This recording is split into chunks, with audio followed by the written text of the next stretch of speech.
Looking forward to another season of adventure through the national parks, another season of trivia and drag queens and games along the way? Then be sure to join us, your hosts, Dustin Ballard and Michael Ryan of Gaze at the National Parks, when our 7th season launches on September 23rd, 2024. And if you can't wait till then, maybe revisit some of your favorite parks, trails, and Trail Mix episodes in the meantime with our episode finder. Click the link in our show notes, our Instagram bio, or visit our website to make navigating our library of episodes as simple as a few clicks. Happy trails, and see you again September 23rd.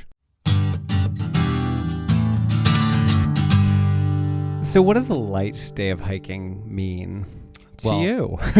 To me, it means that we're wearing exactly the same shirt. It does. Which we're doing right now. We are. That's right. Mm-hmm. That's right. And how did we come to both having this shirt? I love how this is like totally in opposition to the question, but sure. Well, a long time ago, there was an old woman who lived in a shoe.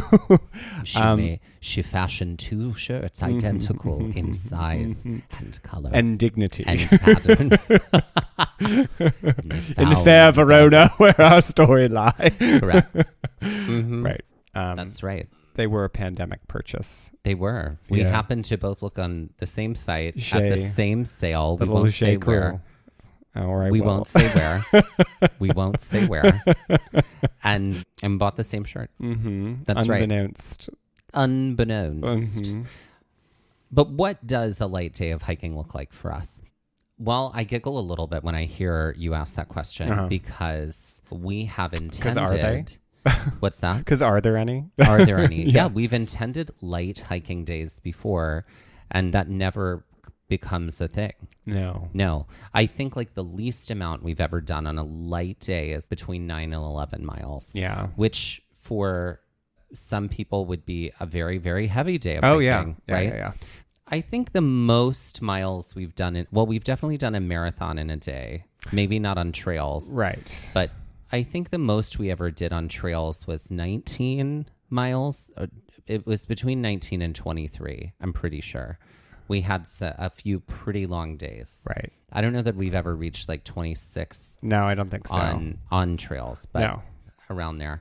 Light days. I mean, we're terrible at taking rest days. No, absolutely. And then we wonder why our bodies hate us. And then we're like, we're so tired. And sore. And I know. Why? Well, remember like last summer when we went to Seattle? Yeah. And we were like, well, we had hiked Olympic. We had hiked to Mount Rainier.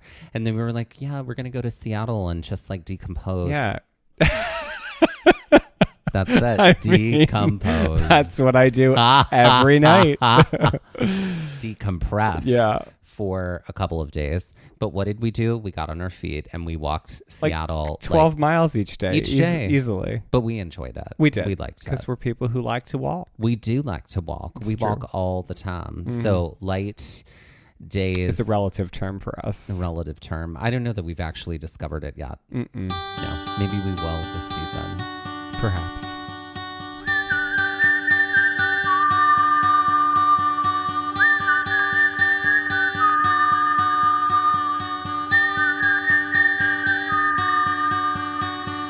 Looking for adventure, I want to follow on the trail, or get a little lost and let the wind fill my sails. Get up when the stars still fill the sky, don't wake the sun, there's so much to be done, and the day has just begun. Go where the postcards are real, you can feel, you can open your eyes and open your heart when you gaze at the national park. Follow you there. At the national park. At the national park. Follow you, I'll follow you there.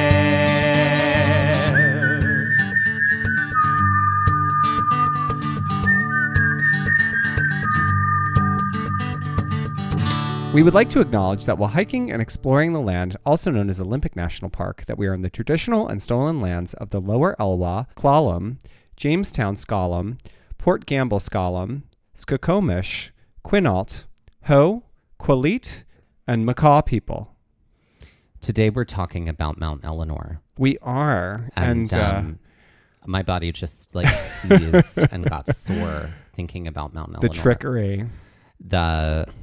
This is easily one of the hardest hikes we've ever done. I mean, we can wait until we get to Lady Karen Stone about it. Oh, we can. For sure. But I just want to let the listener know that this was no joke.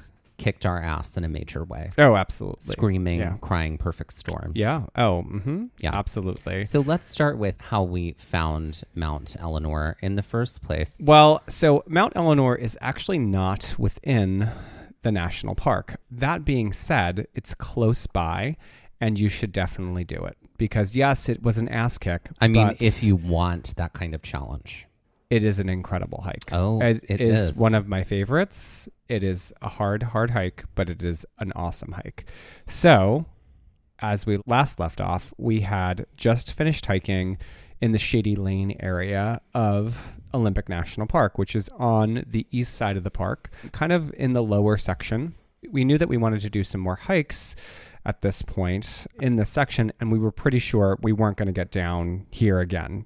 Time did just not allow for it. So we took ourselves over to the ranger booth, told the ranger what we were looking to do, the kind of hiking we like to do, what we were curious about, and asked about what was available here in this section of the park. The ranger mentioned Mount Rose and Mount Ellinor, which are things that we had passed on the way in and kind of dog-eared. So we were already in syncopation with what the ranger was telling us. And so one of the things she said was that Mount Ellinor would be a really good hike, though there might be some snow, but even if there was, it would be doable. Even though we didn't necessarily have snow equipment, it would be okay. Yes. Micro spikes would have been an impediment because the snow was likely very mushy. Right. And also micro spikes don't do well on non-snow. Like just ground. You kind of take them off. You take them off for the ground, you put them on for the snow. And so that's why she was saying like we'd probably be fine without them. Yeah, just in our boots. So the hike is actually, as I was mentioning, not in the national park, but it is in the adjacent Olympic National Forest. So we have to leave the national park and head out from here. It's still relatively early at this point. It's 3:30 when we're leaving Shady Lane. And we are in Olympic. This is June 24th, so the solstice has just passed. We're still in longest day time of the year, so we knew, and we were much further north than we currently live in New Jersey, so we knew that we'd have probably a decent amount of daylight at this point. So there are a couple of different places to access the Mount Ellinor Trail. There is a lower trailhead and there is an upper trailhead. If one takes the lower trailhead, it is a gain of 3,400 feet, and it is a total of 5.9 miles. And it takes about, they say about 5 to 6 hours to do the trail if you're doing it from there. From the lower. Mm-hmm. If you do it from the upper, which was recommended to us, it was 2,339 feet of elevation gain, and then in total 3.7 miles there and back. And about 3-ish to 4-ish hours is what is recommended. So the park ranger recommended driving to the upper trailhead and doing the upper trailhead. Specifically because of time and just having time to, and losing that 1,000 feet of elevation gain. Right. So after we talk to the ranger, we pack up the car and we leave the section of the park. And we had basically someone driving, like tailgating us the whole time down the lake, which there's nowhere for anybody to pass you because this is an incredibly narrow road and it's a two-way traffic situation. But we kind of like pulled off and they just eked on by us. And it just was like, oh, people are assholes everywhere, even in the national parks. And even on a dirt road. Yeah, exactly. So we accidentally passed the turn for Mount Ellinor because there was no signage in the direction we were headed. So we have to do a quick K-turn. And Mike was driving at this time, and it was going to be steep.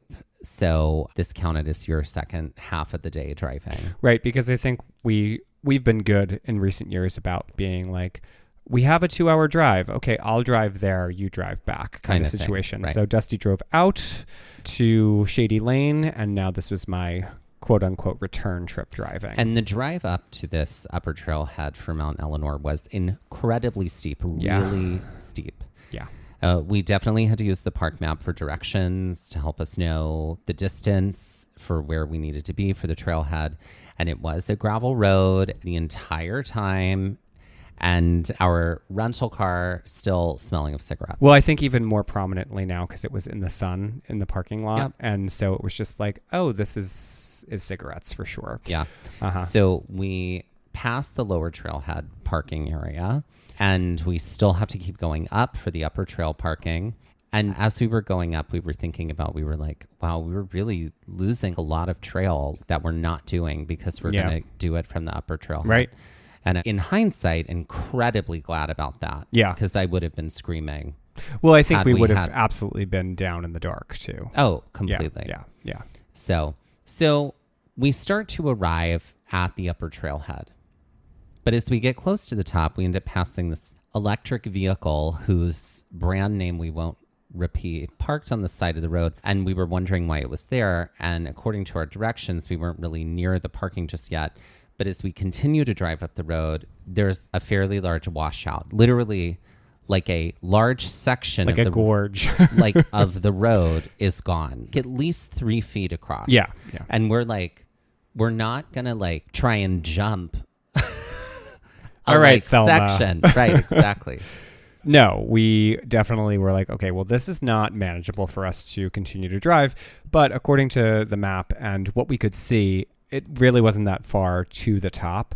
So I made a very calculated and incredibly scary K-turn here because this was, if you did poorly, you were rolling off the edge of this mountain. This was masterfully done by you. I just want you to know. This is the one moment in my life where I'm going to compliment your driving. Oh, well, thank you. You're welcome. And so it was clear to see why the electric vehicle, whose name we will not repeat, was parked on the side of the road there because they obviously could not get past this. Yeah. Right. So we park behind this car, we gear up, and the owner of the car is walking, or we assume the owner is walking down the rest of the road, the gravel road, from up above with a ski back on with skis in it. And so this was an interesting kind of moment for us to kind of just be like, okay. Interesting. Yeah. So we chat with him for a minute. He tells us some sedans have been crossing the washout.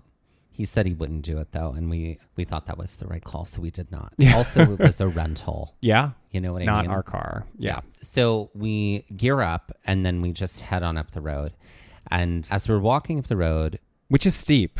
This was a steep road to be hiking up. We see notices essentially on the signboard at the trailhead that's like, oh, you're supposed to leave your park pass in the window. But the ranger didn't tell us that at the bottom when we were at the ranger cabin in Shady Lane. So we just were like, we're not going back. And I don't think anyone's going to come up this point late in the day to check. So, all right, we're going to just chance it and hope that everything's good. There is a tiny little parking lot here and some picnic area. Uh-huh. And so this is where we're starting the hike.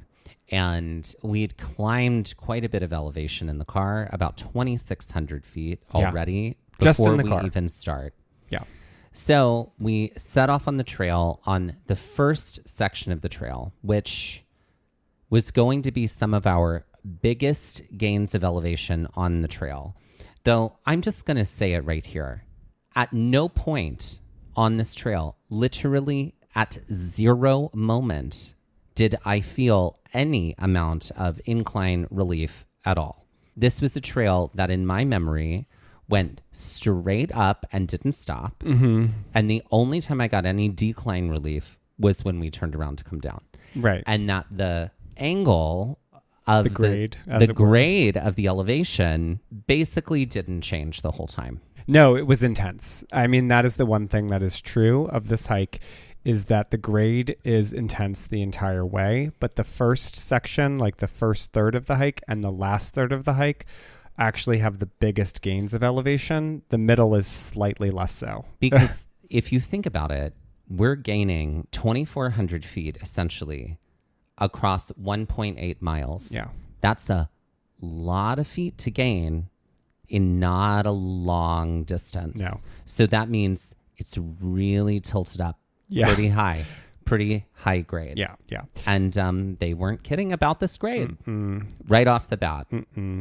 So this first section is essentially walking through the woods along a ridge line. It is very steep, but we did manage to get through it pretty quickly because it's soft forest floor for the most part, even though you're on this ridge, or even though we are on this ridge. I think the both of us had energy to burn, which was good. Considering as far as terrain went on this hike, this was the easiest part of the trail because it was the least snowy. Yes. Yeah. Yes. Yeah. As a little preview. Foreshadow for later. Seriously. Yeah. We pass two people and we say hello. Then another set of people who comment about us taking a night hike. And we were like, oh, is that what we're doing? Yeah. And I think there was definitely some initial concern here about doing this hike because of darkness, right? Because we had started this hike at 4:43 in the afternoon, and so we were definitely a little bit curious if daylight was going to be on our side or not, right? But having also experienced hiking in the dark in Capitol Reef National Park with nothing but cell phone flashlights to help us along the way, we are pros at this point and always have a headlamp in our bag. Oh, we do. For situations as such. So when this gentleman mentioned the night hike, I asked, oh, did you go up the winter route? Because that was what was recommended to us. And he said no, but there was quite a lot of snow up there. Again, foreshadowing. So the winter route was the ranger recommended route for us to use because it was supposed to have been easier for us to surmount. But the ranger really wasn't sure how much snow was on that route at that point. Because there's also a summer route. The summer route is 0.6 of a mile shorter than the winter route. Right. So we chose the longer path. We did. Yeah. We did, because that's what we were told to do. So then it brought us to the next section, which was some switchbacks. So we do this initial grunt, which I'm talking 35 degrees on average. I would say this incline grade. Sure. Although it felt like 45. It felt like 45 a lot of the time. 35 is generous. Very generous here. So we get to the bottom of what would be eventually 14 switchbacks, and they had a very steep grade, but there are railings on the sides to help. Yep. And so we're also gaining a lot of elevation here. Right, just by the back and forth. When we get to the top of the switchbacks, we only have to walk through the woods a little bit more before we start to see a little bit of snow on the sides of the trails. And it's not much further up past the switchbacks that we begin to see signs for the two separate routes. And this is where we need to make a choice. And with that, let's take our first break. All right, Mike, we're playing Commission an Album. We are, and we're doing something different this time. Oh, we are. And I'm going to explain that right now. Okay, great. So typically when we play Commission an Album, we will give a topic, and then we essentially are like, who's writing this album? Yeah. Or we give an artist, and then we say, what book or piece of cinema art do you want them to respond to create an album? But I thought this would be fun. So I would like to commission a covers album of The Sound of Music.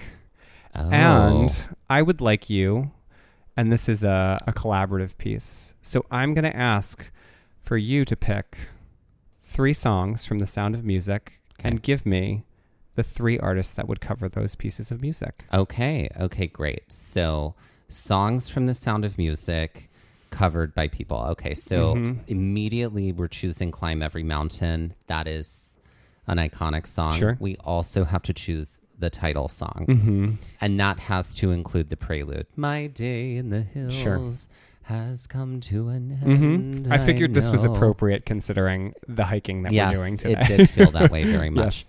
And then I think we have to do Edelweiss, which is also a very iconic song from The Sound of Music. I'm going to be a bad girl and throw in a 4th one. Great. The 4th one I would add in is going to be... Okay, so we're not doing My Favorite Things because Christmas has adopted that and the holidays and like a million people have covered it. We're not doing Do Re Mi, and I'm going to say this, we're We're not going to do Lonely Goatherd, even though I love Lonely Goatherd. Mm-hmm. We're going to do How Do You Solve a Problem Like Maria. Okay. Okay, great. So let's talk about what artist. Okay, well, How Do You Solve a Problem Like Maria? I want a really sort of like punk dance bop to that. And so I'm going to give that to Chapel Roan. Great. Chapel Roan is going to do How Do You Solve a Problem Like Maria. Mm-hmm. Okay, great. The Climb Every Mountain. Celine, where it has to be epic and big and dramatic and sweeping and like inspiring. So we're giving it to Celine. Okay, great. Edelweiss is like quiet, demure, if you will, and kind of precious. So I think, okay, so this is what we're going to do for Edelweiss.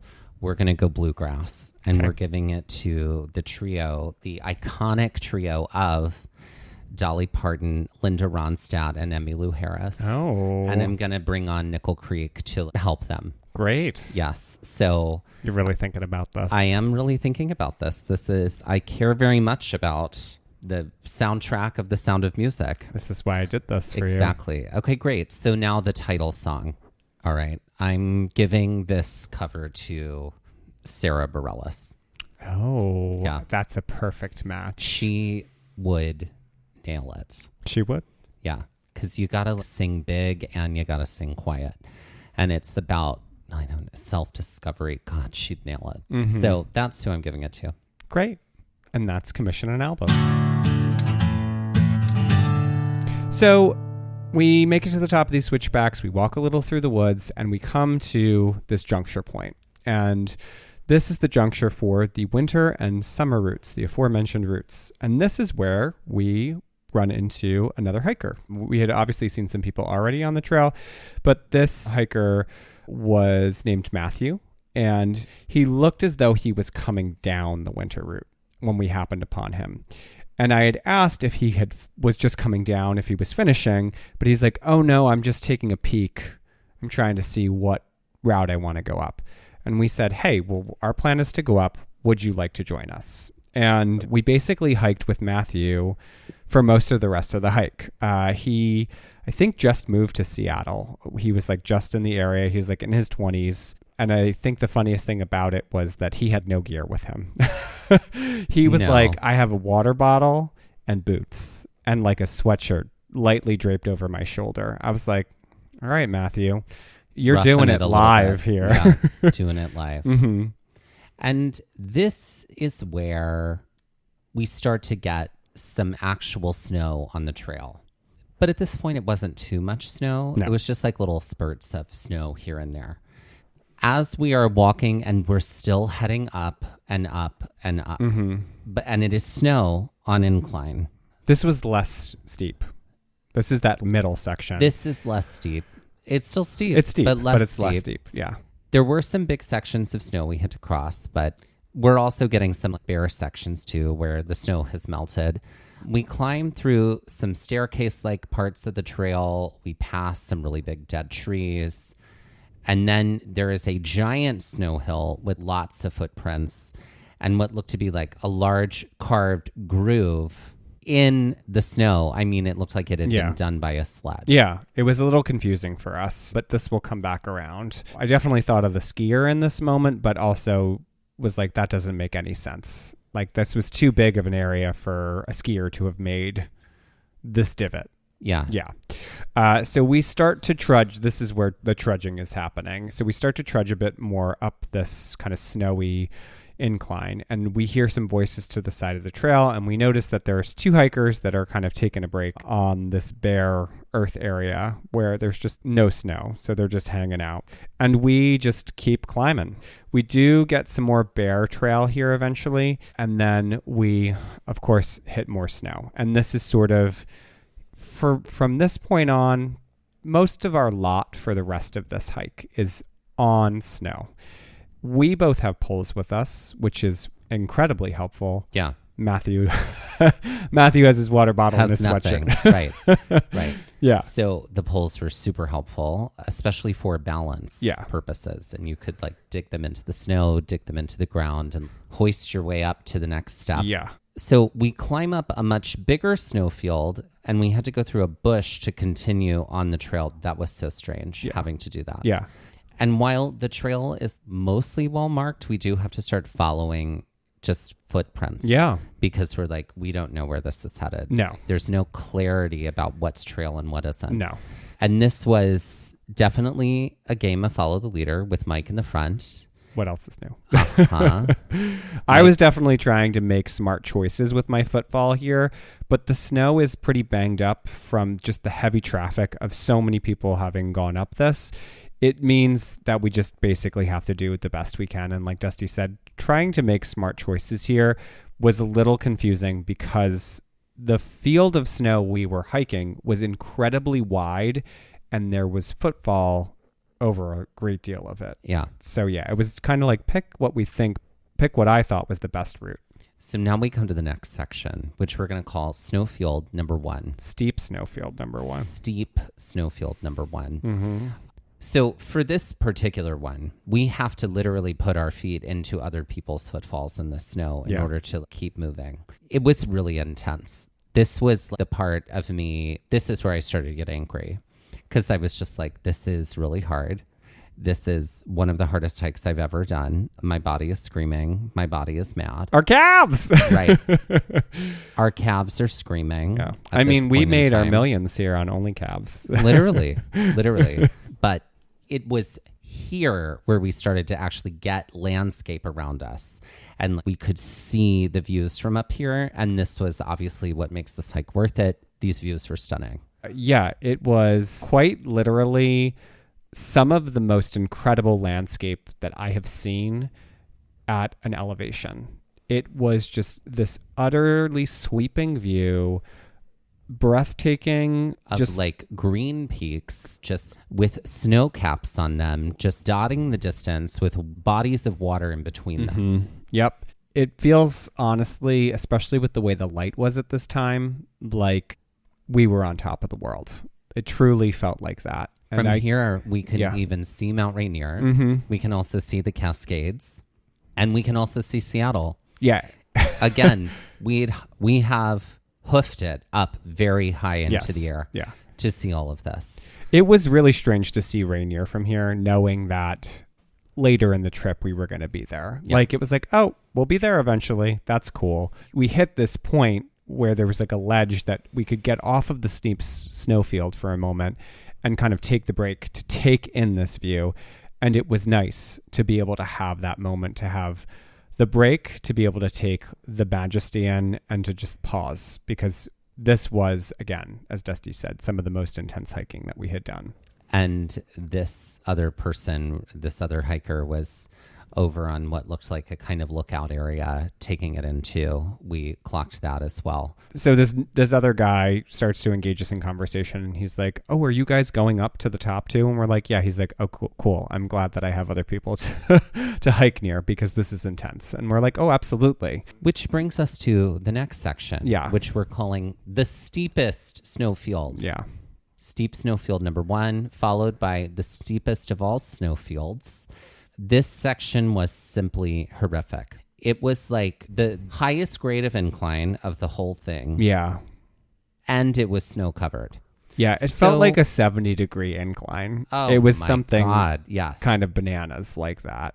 And I would love to do this hike again when there isn't snow, like later in the season. We were still really, really early in the season for snow melt, so it makes sense that we were experiencing these conditions. But I'm curious, what is this like in August when there's probably no snow on the trail? Well, that wasn't something we were experiencing, because, again, this is a section where we are just using the footfalls of others to basically create our path. Yeah. And the only silver lining here is that with every step we take, the more and more landscape and the more mountains we can see around us. And that is really incredible. Truly. Every time that I was angry, I could turn around and see some beautiful stuff. There were some rocks that we had to use as landmarks, mostly because I was like thinking about being on Tamichi Route in Black Canyon of the Gunnison and getting lost. And I was like, I really don't want to get lost on this.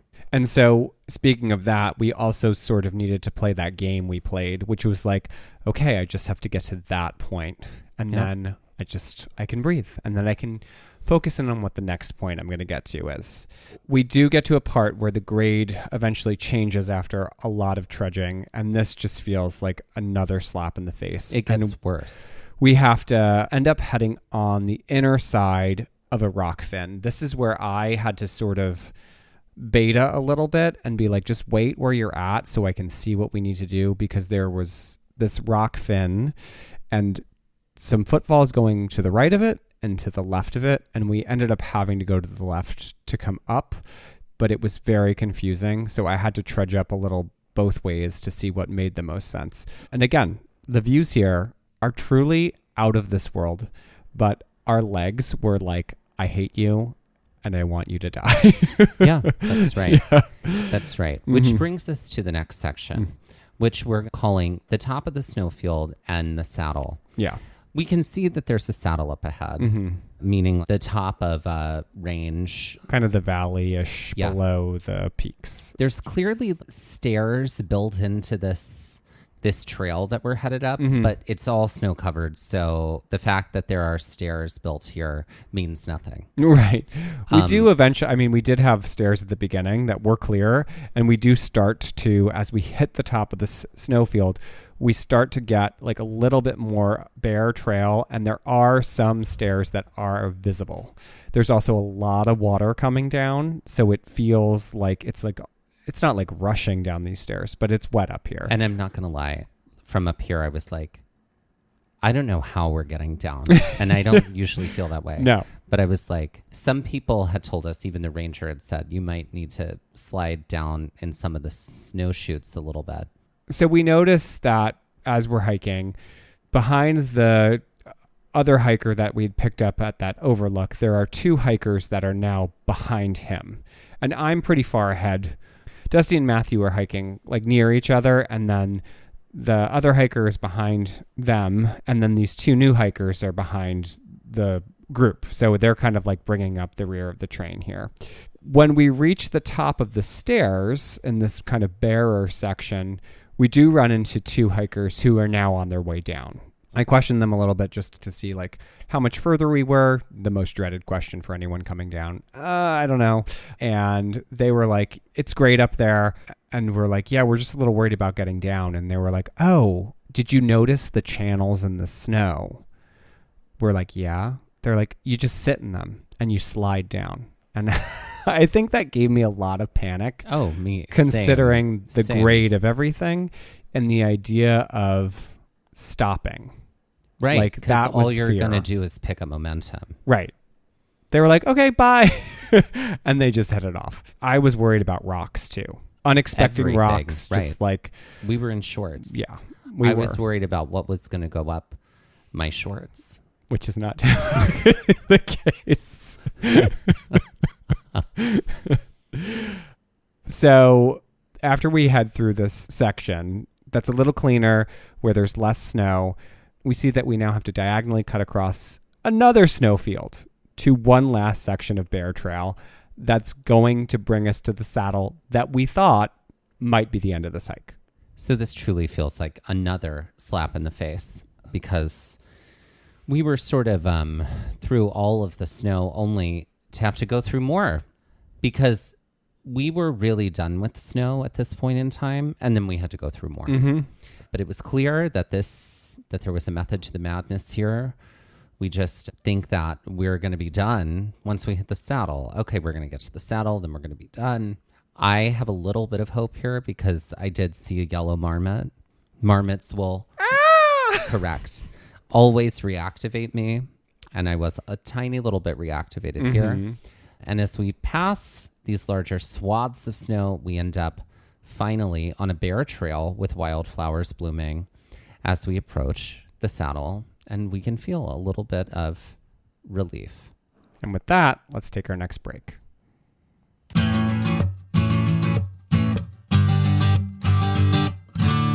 Ladies and gentlemen, please welcome to the stage Kurt Response. Kurt Response. Okay, so who is this drag king? Well, Kurt Response is a no-nonsense drag king. Mm-hmm. It's like this meeting could have been an email. Yeah, very literal. I mean, that is like the tagline for Curt Response. Incredibly snappy, no time. I think Curt Response was born out of, how are you doing? How am I doing? Like that is, that's the energy that Curt Response brings to the table.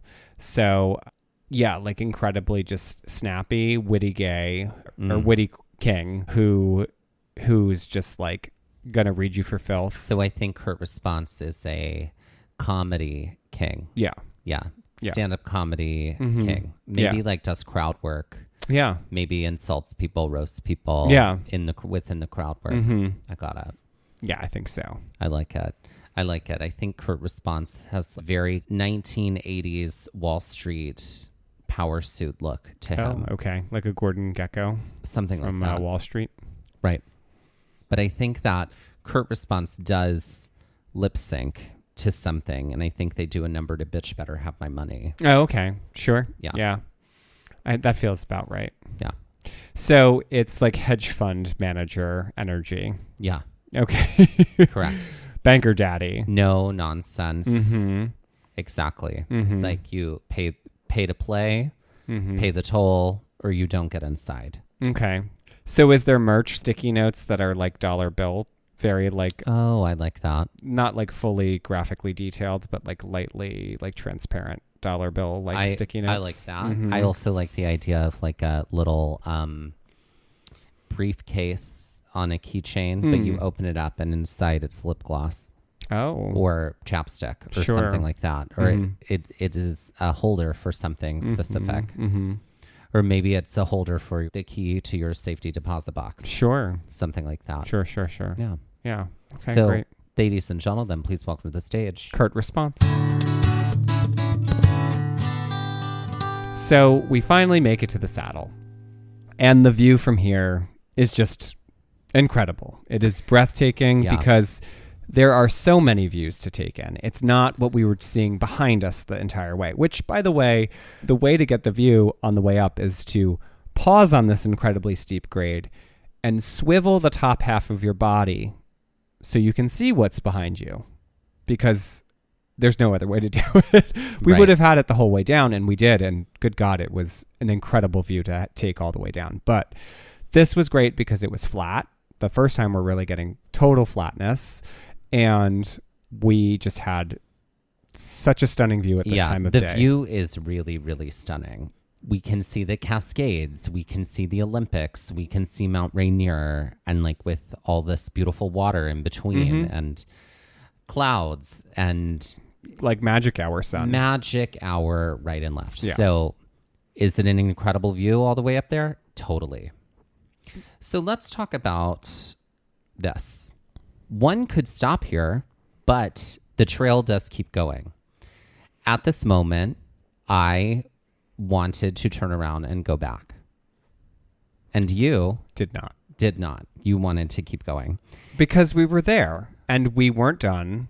And yes, we have aborted trails before because they have been too rough, or it wasn't what we expected, or we were just, the exhaustion was there. But I had a little bit more gas in the tank, and I was like, I think we can do this. I don't think we have much further to go. And I just remember you were so exasperated and pissed at me. You were like,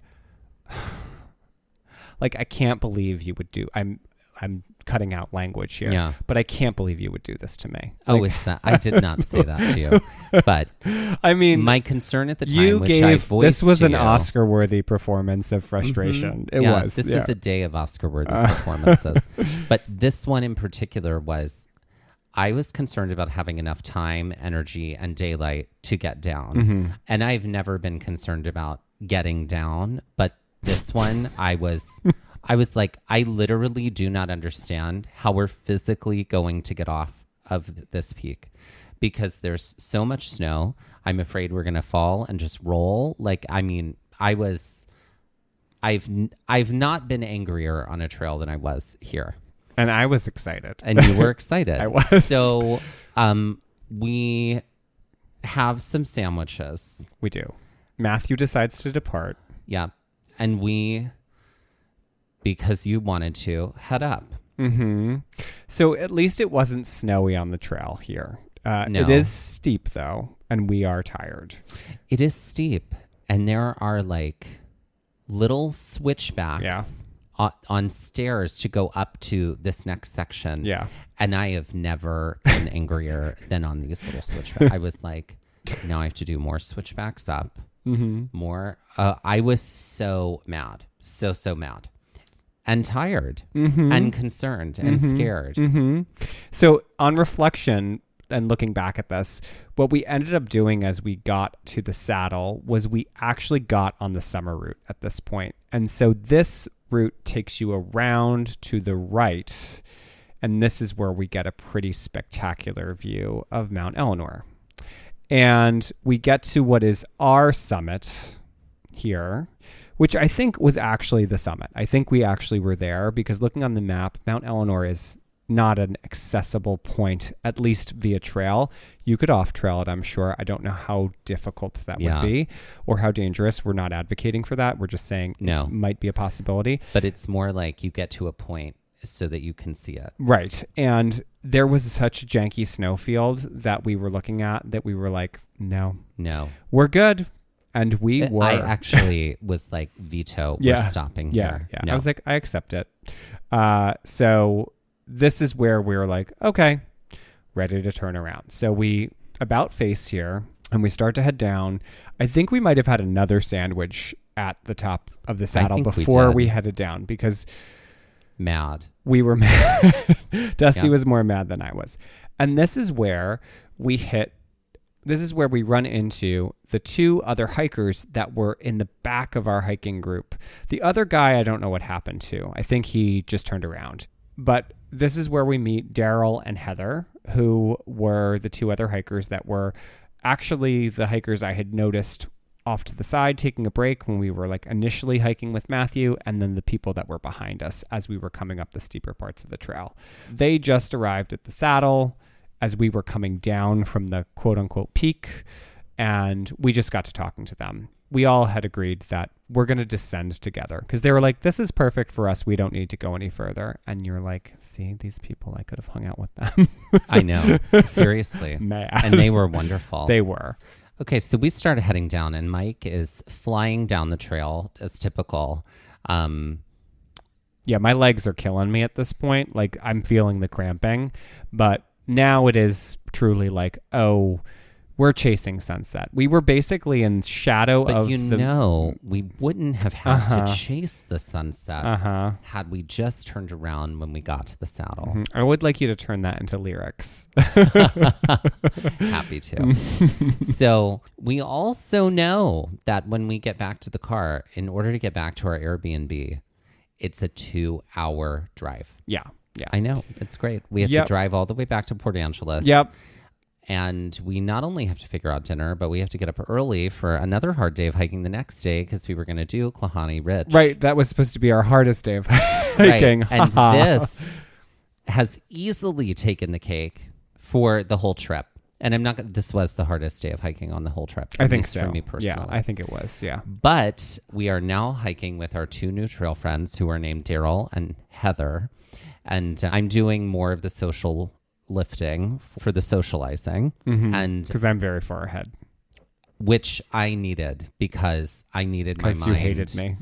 To be... No, not because I didn't hate you at this point. I really hated the circumstance and the situation.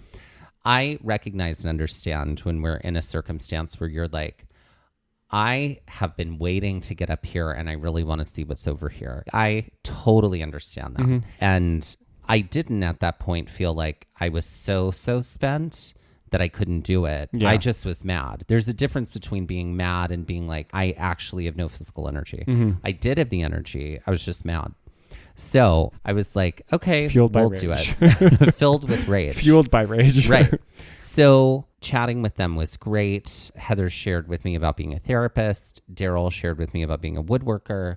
And we have great conversation the whole way down. So I will say this. The way down actually wasn't as bad because you could kind of like bound down the snow at this point. if you put your heel into the snow and like kind of used your heel, that was sort of like a spike. And that's what I was finding to be very quick about heading down the mountain and not tumbling. And the poles were very helpful here. And so, what I will say is that what happened to me is that I would do that, but then I would fall and end up in one of those snowshoots. And then I would just slide down. And graceful, delicate. I was just like, I was trying to avoid this, but you know what? It didn't feel so bad. And the snowshoots really helped. And frankly, I agree. The way down was not as hard as I thought it was going to be. And we did it. We make a very fast descent. Most of our time on this was the trudge up, because we are flying down this trail. As we get to points where we are back onto barer earth, this is where I've slowed now, because I think I was just going fast because the snow made it easy. This is where we're just chatting all about national parks, and we're talking about specifically Rainier, because we had told Daryl and Heather that we were headed there next. And it was really lovely to have trail friends. And also, again, like on a trail like this, that's difficult and it's late, it was kind of a comfort to have other people to be with too, because we were all in this together. Agreed. Yeah. We eventually end up back on the switchbacks with the handrails, and as we were talking to Heather and Daryl, they were saying that they had parked at the lower trailhead, and that's where they were headed back to. And so we offered them, we were like, listen, we're at the upper trailhead, do you want to ride to your car at the lower trailhead? And we were like, we promise we're not serial killers. Right. And they were like, we would love that. Yeah. So we knew that was the plan when we were headed down. Once we hit the trailhead itself, there's like a dad and his kids are there having a picnic at the table. And we took another moment here. We were chatting with them for a bit as everybody kind of regrouped on the roadway. And then we made our way back to the car over our little washout gorge. We rearranged some things in the car so we could get everybody in. And then we zipped our way down to the lower trailhead parking. Where we dropped them off. Where we dropped Daryl and Heather off. This is where we got to share with them that we had a podcast, because we hadn't talked about it. We were like, so we actually have this podcast. You know, we explained everything to them, and they were so rad. They were super cool. The coolest. Yeah. Yeah. We dropped them off. I think we were like, are we all hugging? Yes. And so we gave them hugs and then headed down the road, the very steep road, back down to the main kind of forest road, which was also gravelly and dirt, and back onto the highway that would basically take us back to Port Angeles after 2 hours of driving. That's right. So we decided, we were like, we're too tired to cook dinner. We're just going to get fast food dinner. And I was researching and I was like, oh, great. There's a Wendy's and there's a McDonald's. And we're going to say the names of these places here because, we have bones to pick with both of you. So the Wendy's said it was open until 10. The McDonald's said it was open until 11. And we were like, okay, great. So by the time we arrive back in Port Angeles, it's about 10 minutes to 10. And we're like, perfect, Wendy's is still open. So we pull into Wendy's. No, Wendy's is not open. Wendy's is dark. And we were like, it is 9:50 right now. And you're supposed to be open. And they were not open. No. So we were like, okay, well, let's go to the McDonald's. So we go to the McDonald's, and the McDonald's apparently isn't closing at 11. It's closing at 10, which we happen to be in line in plenty of time so that we could get food. And I'm going to let you take over the story now. So we get into the line at McDonald's and we drive to the drive-through box and we make our order. And this was like, we're going to eat what we feel like because we had a very hard day of hiking. And Dusty's like, I would like a large fries, like with whatever else I'm getting. I think I wanted two large fries to myself. Yeah, frankly. So I put the order in and the woman on the other end was like, oh, we're very sorry, but we don't have French fries. So I'm going to repeat that for those of you who might have missed it. This was McDonald's. And they said they did not have French fries. Now, here's the thing. Let's be real. It's 10 minutes to close. They all want to go home. I know they've cleaned the fryer. They've cleaned it all out. They ran out of French fry stock, but she said they had plenty of chicken nuggets. They had plenty of everything else. So I understand what the situation was. However, this was the maddest I think I've seen you. Right. You now, were madder. I want to be you were clear. madder here than you were when we were at the Saddle, and I was like, true. I want to keep going. But I did not project any of that anger onto anyone else. No, except for me. No, I did not project it onto you. I mean, just sat there and stewed you in were it. fueled with a quiet rage that I'd never seen before. But you diatribed so eloquent. I cannot believe this is McDonald's. You're known for your French fries, and here we are, and it's 10 minutes to close. You should still have fries. Go in the back and get fries. Like, this is all being said to me. I'm not saying this to any of the employees, obviously. This is all to me. But this was... I was... Well, because what I was feeling dying. at the time was betrayal. Oh. I was betrayed by French fries, or lack thereof. I was hoping to find something here. Solace, perhaps. Solace. And none was found. Solace and potatoes. Yeah. No. And yeah. It's like that meme that was like, no matter what you're feeling, there's some kind of potato, some form of potato that will help you. Not in this case. No, there were no potatoes to help me in this moment. Mm-hmm. And when I say everything was closed, it was not like we could go to the grocery store and get frozen French fries. No, because the grocery store was closed. Port Angeles was like Sleepy Town, USA. Sleepy Town. So yeah, so we drove back to our Airbnb and had a curmudgeonly fueled dinner of fast food, and then we hit the sack because the next day, despite the fact that we said that this was one of our hardest days of hiking, the next day was truly an epic adventure.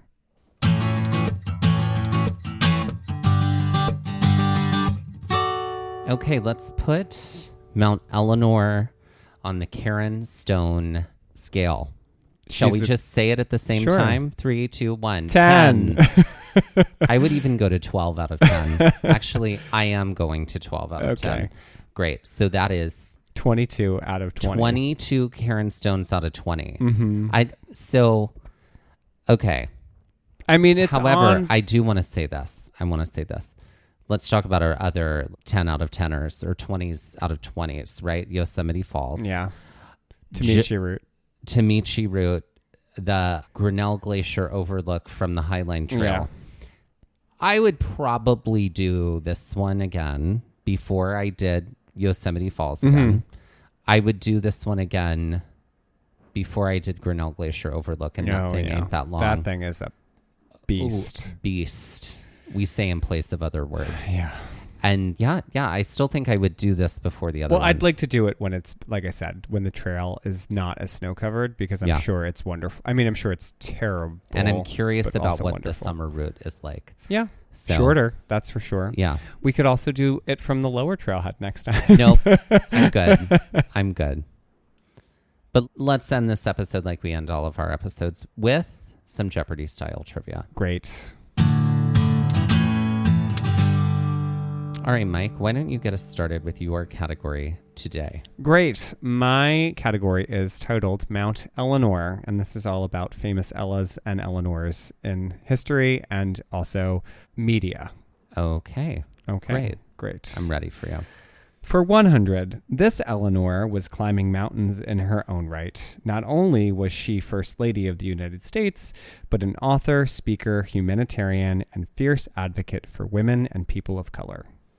Who is Eleanor Roosevelt? That's correct. For 200, this Ella, minus the Nor, is also known as the First Lady of Song and has such hits as Dream a Little Dream of Me, Cheek to Cheek, and Summertime. Who is Ella Fitzgerald? That's correct. For 300, this Eleanor, and title of a Beatles song, picks up the rice in the church where the wedding has been, lives in a dream, waits at the window, wearing the face that she keeps in a jar by the door. Who is it for? All the lonely people. Who was Ellinor Rigby? That's correct. That's such a weird song, and I love it so much. I know, it's great. For 400, this Ellinor, who refers to herself as an Arizona trash bag on more than one occasion, is definitely most likely in the bad place. Oh, I don't know her last name, but who was Ellinor from The Good Place? Yeah, who is Ellinor Shellstrop? Shellstrop? Yeah. Okay. Shellstrop! And for 500, this Ella, minus the Nor, is professionally known by this name and has songs which include Green Lights, Royals, Supercut, and Solar Power. Who is Lord? That's correct. Great. So I want Good you job. to know Sweep. that I almost wrote that exact category. Great. But I did not. Instead, I wrote something else, which is, we haven't done one of these in a while, so I hope you're ready for a Mount Ellinor word morph. Great. So all of these rhyme with Mount Ellinor. Great. And they're all mounts something. Sure. But the first section of the word is morphed into something else. So for 100, this is what you might be climbing if you were overcome with aromas and scents on the way up. What's Mount Smellinor? That is correct. For 200, this is what you might be climbing if you spent your entire hike casting incantations. What is Mount Spellinor? That's right. Sorry, hang on. Let me take that again. What is Mount Spellinor? There you go. That's what you would have been climbing. Because soon it will be Halloween. Correct.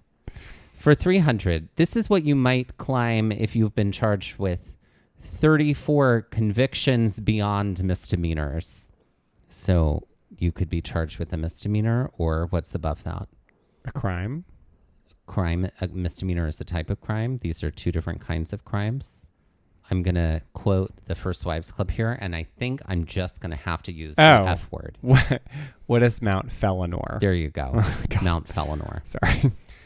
Felony. I saw what you were doing there with what you quoted, but Correct. I was trying to figure that out and I couldn't. Well, the phrase they've been using is 34 felony charges. For 400, this is the mountain you might climb in Australia if you were playing Stanley in Streetcar Named Desire and you screamed this two-word phrase to prevent your character's wife from doing something. I'm going to stand back from the mic here. What is Mount Stella? Nor. That's right. But if you were to say it in Australian, it would be like Stellar Nor. Right, exactly. Like you're saying Stella, no. Stellar Nor. Stella Nor. Exactly. And for 500, this is the mountain you might be climbing if you got to climb it with the actor from The Lord of the Rings who played Gandalf. What is Mount Ian McClellanor? Ian McKellenor. Mia McKellenor. What is Mount Ian McKellenor? There you go.